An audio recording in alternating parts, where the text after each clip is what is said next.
classic Bolognese. It's probably one of the most famous Italian sauces. It's carrots, onion, celery, garlic, beef, red wine to give more flavors, tomatoes. Start with the onion, carrots, celery, then the garlic, medium heat.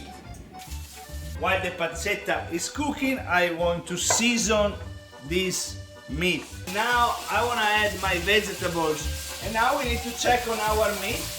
The meat is ready, move it in the vegetables. We're going to glaze it with some delicious Italian red wine. Let's get the tomatoes ready, add some herbs, give a little stir, and then cover with a lid. I have some rigatoni pasta. Make some magic. Ready to play.